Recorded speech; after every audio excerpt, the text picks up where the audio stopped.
नमस्कार। पक्ष विपक्ष में आपका बहुत बहुत स्वागत है। मैं हूं आपके साथ वक्ता दुबे। 2024 के लोकसभा और 2023 के विधानसभा चुनाव वाले राज्यों के लिए बीजेपी ने अपनी गोटियां फिट करनी शुरू कर दी हैं। चुन चुनकर चुनावी शतरंज की बिसात पर मोहरों को बैठाया जा रहा है। गैर बीजेपी शासित राज्यों में जनता का रुख अपनी ओर मोड़ने के लिए बीजेपी ने बड़ा दांव चला है।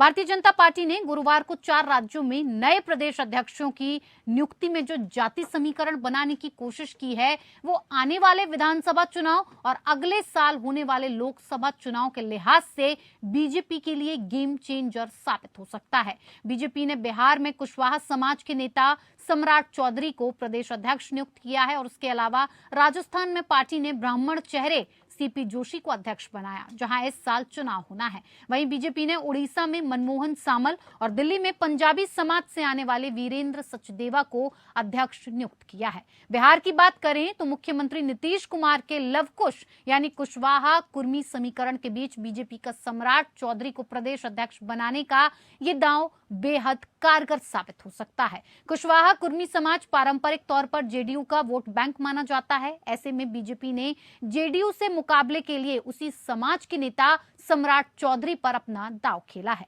सम्राट चौधरी कुशवाहा समाज के कद्दावर नेता शकुनी चौधरी के बेटे हैं। एक वक्त चौधरी नीतीश के सहयोगी के तौर पर रहे थे। उन्होंने नीतीश को गैर यादव ओबीसी कुशवाहा समाज में एक बड़ा ब्लॉक बनाने में मदद की थी, लेकिन फिर वो नीतीश से अलग हो गए और अक्सर उनकी आलोचना करते रहते हैं। सम्राट चौधरी की नियुक्ति नीतीश खेमे में उसी जाति के एक महत्वपूर्ण नेता उपेंद्र कुशवाहा के दल बदल के मद्देनजर हुई है।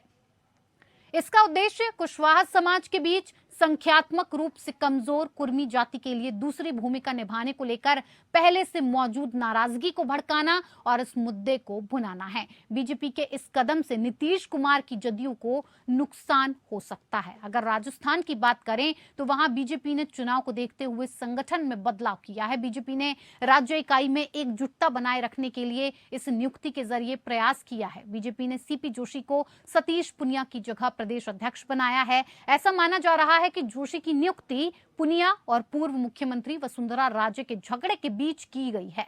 सीपी जोशी किसी भी गुट के नहीं माने जाते हैं। वसुंधरा राजे पुनिया से नाखुश थीं क्योंकि उन्होंने पार्टी में सबसे ज्यादा पहचाने वाले चेहरे के रूप में उनका विरोध किया था।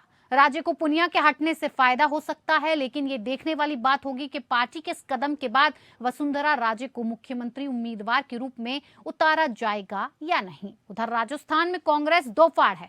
सीएम अशोक गहलोत और सचिन पायलट के बीच जंग में बीजेपी अपनी पार्टी में एकजुटता लाकर कांग्रेस पर पूरी ताकत के साथ हमले की रणनीति पर काम कर रही है। वहीं दिल्ली में बीजेपी ने वीरेंद्र सचदेवा को प्रदेश अध्यक्ष बनाया है। ये पार्टी की पंजाबियों के बीच मजबूत पकड़ बनाने की कोशिश है। पिछले 2 प्रदेश अध्यक्ष मनोज तिवारी और आदेश गुप्ता बिहार और यूपी से हैं। ऐसे में दिल्ली में इन राज्यों के प्रवासियों को प्रतिनिधित्व देने के लिए पार्टी ने इन्हें चुना था, क्योंकि बिहार और यूपी के लोग दिल्ली की आबादी में बड़ा हिस्सा हैं। बीजेपी सूत्रों के मुताबिक आदेश गुप्ता को हटाए जाने के बाद पार्टी के दिल्ली कार्यकारी अध्यक्ष के रूप में अपने छोटे से कार्यकाल में वीरेंद्र सचदेवा प्रभावशाली रहे हैं और इसके अलावा सचदेवा की संगठन और आरएसएस में भी अच्छी पकड़ है।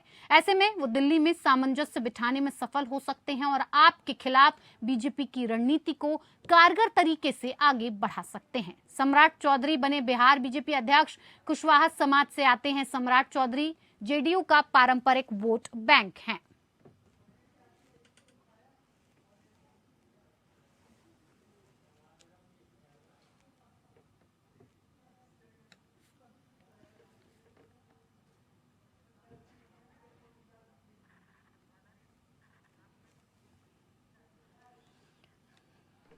तो आज पक्ष विपक्ष में बातचीत, बीजेपी की तैयारी किस पर भारी पड़ेगी, इसी पर बातचीत करेंगे। इस पर बातचीत के लिए, चर्चा के लिए हमारे साथ 3 खास मेहमान जुड़े हुए हैं, जिनसे मैं आपका परिचय करवा देती हूं। राजेश सिंह, नेता बीजेपी, हमारे साथ जुड़े हुए हैं। बहुत बहुत स्वागत है सर आपका। रत्नेश मिश्रा, प्रवक्ता कांग्रेस, हमारे साथ जुड़े हैं। आपका भी बहुत स्वागत है सर। संजीव निगम, प्रवक्ता, आप हमारे साथ जुड़े हुए हैं सर। आपका भी बहुत बहुत स्वागत है। शुरुआत राजेश जी आपसे करेंगे। 2024 के लिए आपने वहां अपने हेड को बदल दिया है, जहां जहां पर बीजेपी की सत्ता नहीं है।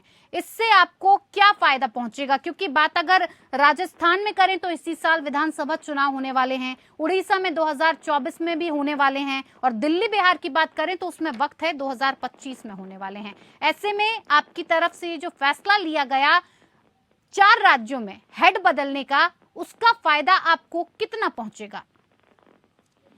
नहीं, देखिए वक्ता जी, भारतीय जनता पार्टी तो हमेशा चुनाव की तैयारी में रहती है, चुनावी मूड में रहती है।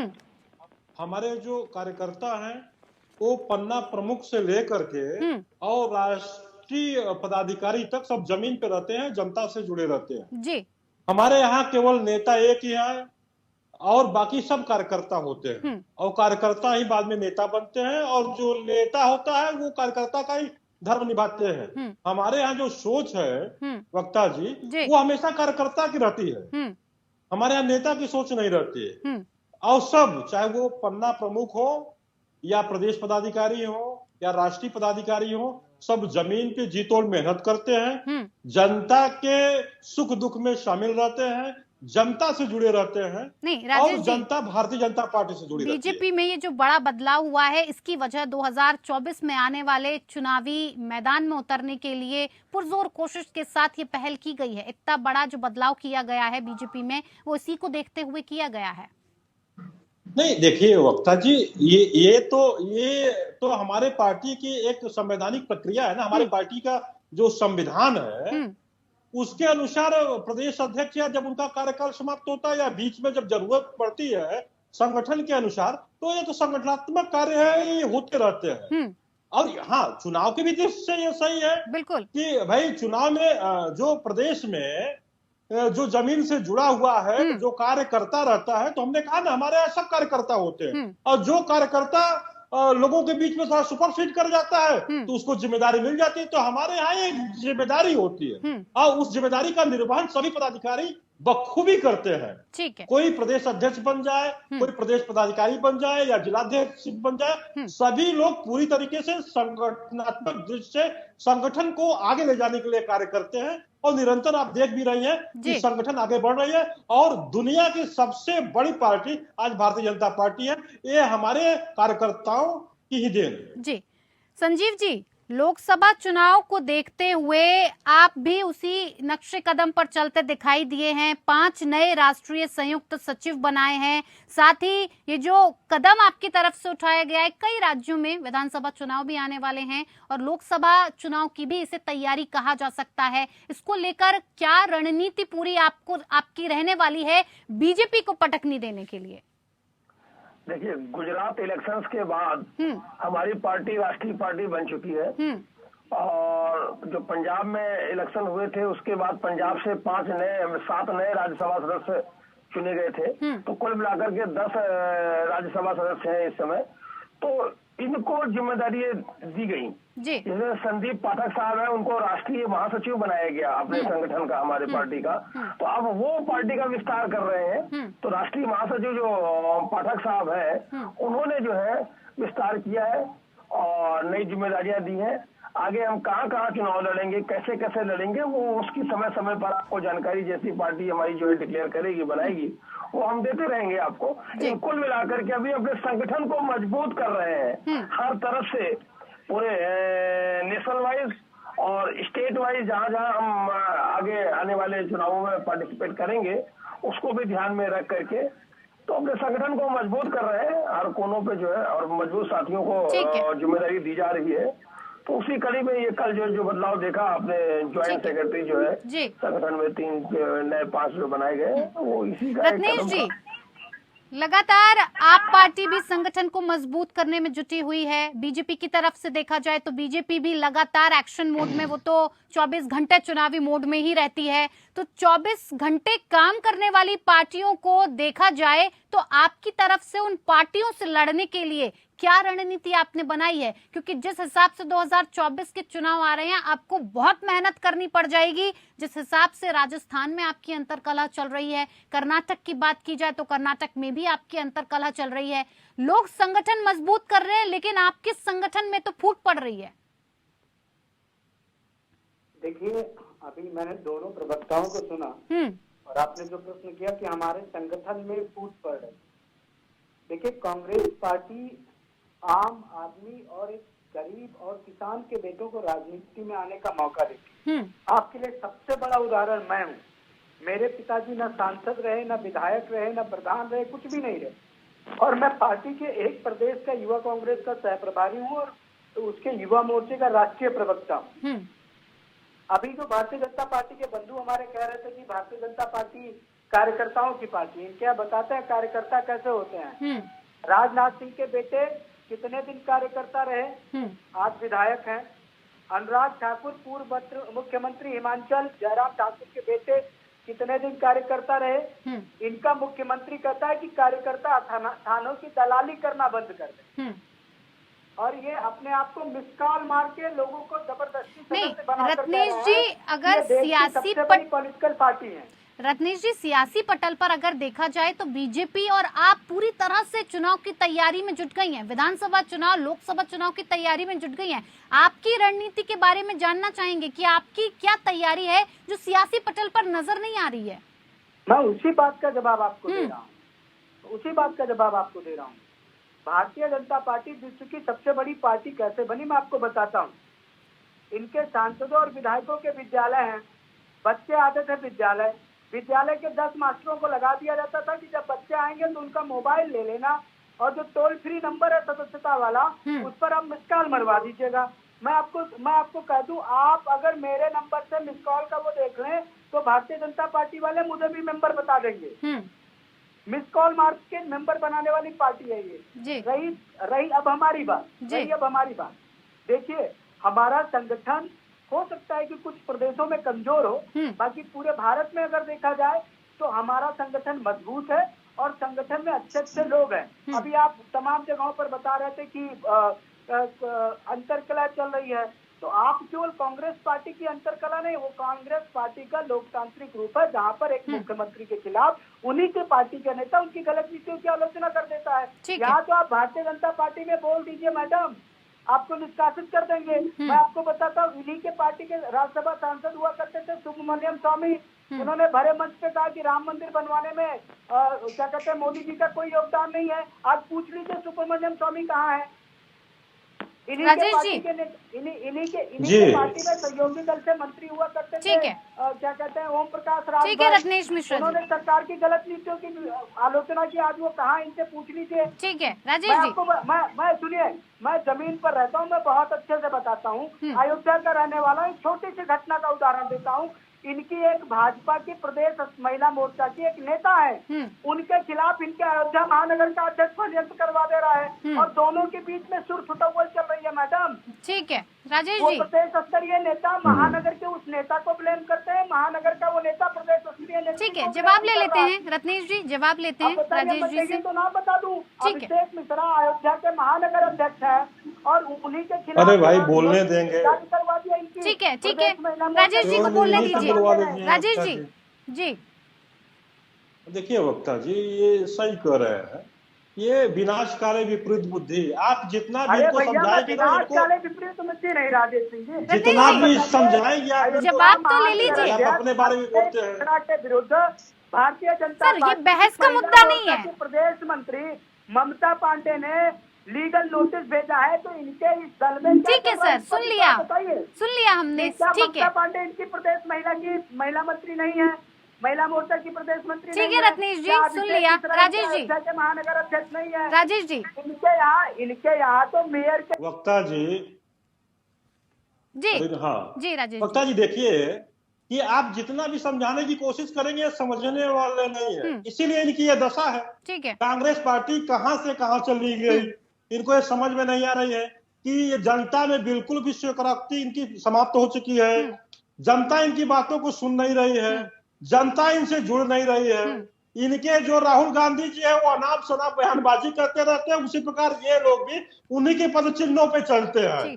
वो लोकसभा में अनाप शनाप बयानबाजी करते हैं, ये चैनल पे आके करते हैं, इनको समझ में नहीं। अरे भाई राजेश जी, इस वक्त चुनावी राजनीति में सबसे बड़ा समीकरण अगर हम देख रहे हैं समीकरण को देखा जाए तो वो जातिगत समीकरण है, और जिस हिसाब से जातिगत समीकरण को आपने जो साधने की कोशिश की है, हर जगह जो प्रदेश अध्यक्ष बदले गए हैं, जातिगत समीकरण को देखते हुए कितना फायदा पहुंचाएंगे?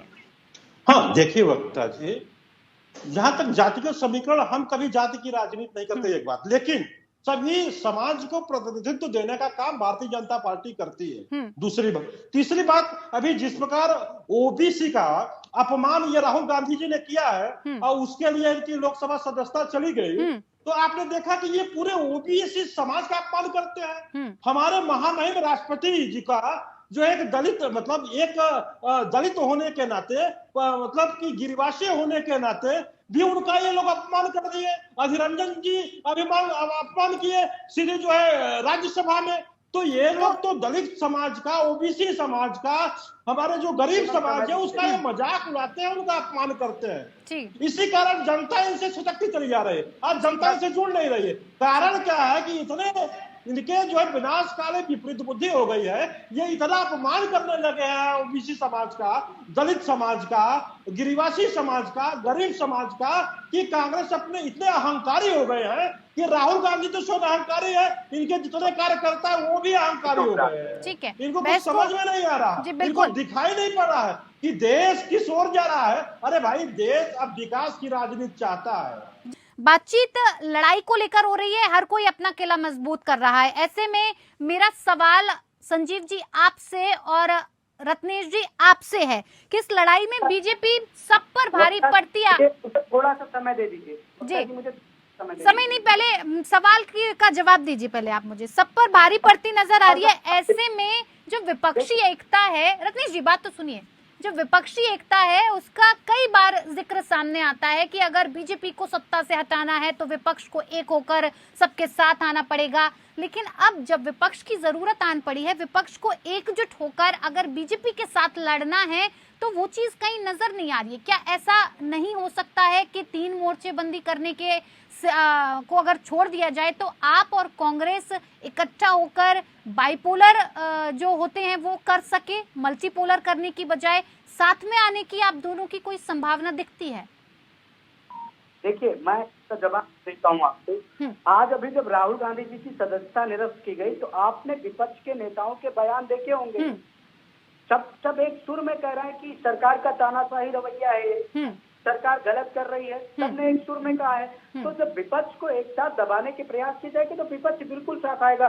दूसरा एक बात, राजेश सिंह जी ने शब्दों के चयन पे कुछ कहा था। आज इन्हीं के केंद्रीय मंत्री हैं धर्मेंद्र प्रधान वक्ता जी, मैं उनकी अभी प्रेस कॉन्फ्रेंस सुन रहा था, वो हिंदी सही से नहीं बोल पा रहे थे।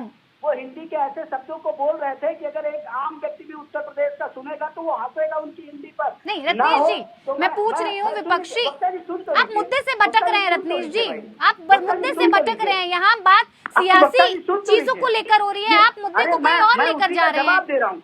अधीर रंजन चौधरी जी के एक बयान पर इन्होंने इतना बड़ा बोला। मैं कह रहा हूँ कि हिंदी के एक भी व्याकरण का प्रयोग नहीं कर पा रहे।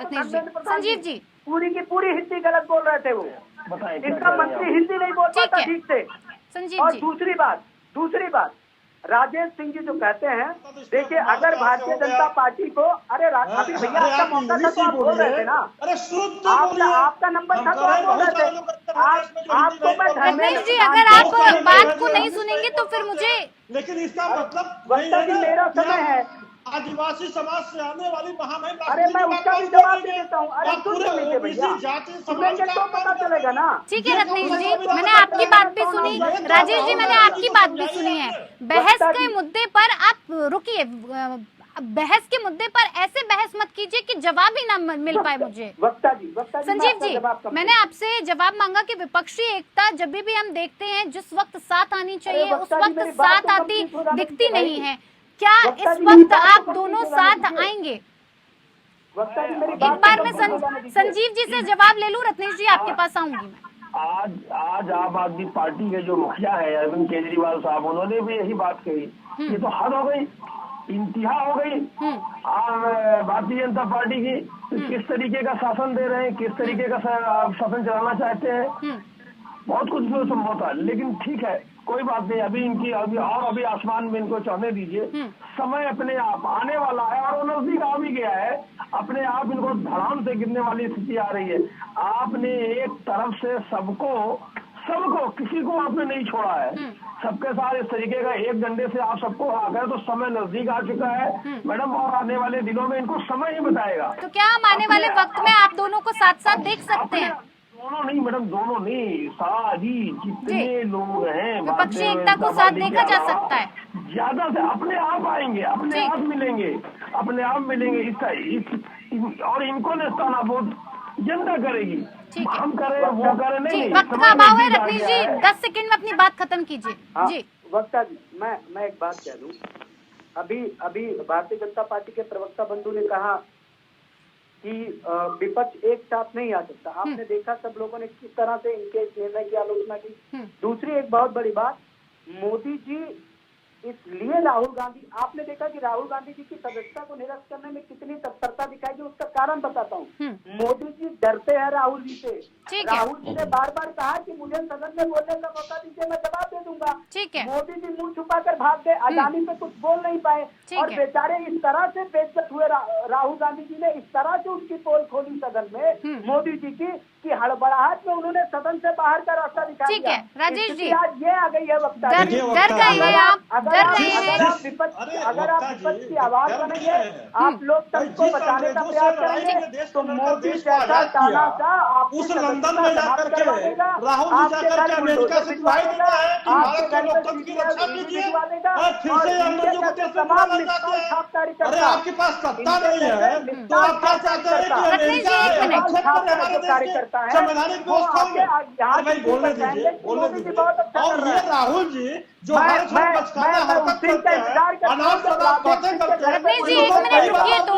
जब राजेश सिंह के घर पे बुलडोजर जाएगा, तब मैं पूछूंगा कि राजेश सिंह मोदी जी सही कर रहे हैं, ठीक है रत्नेश जी, ठीक है। मैं ये भी पूछना चाहता हूँ, अरे भाई आप लेके चले जाइएगा, राजेश सिंह गलत करेंगे। रत्नेश जी अब जवाब तो ले लीजिए, आप आरोप भी लगा रहे हैं और आरोप का जवाब भी आप नहीं ले रहे हैं। जवाब तो लीजिए पहले। राणा, विक्रम सैनी, खप्पू तिवारी, कुलदीप सिंह सेंगर जिसको हाईकोर्ट ने, ठीक है रत्नेश जी, ठीक है, वक्त का अभाव है, जवाब लेने दीजिए मुझे राजेश जी से। जी राजेश जी कहिए।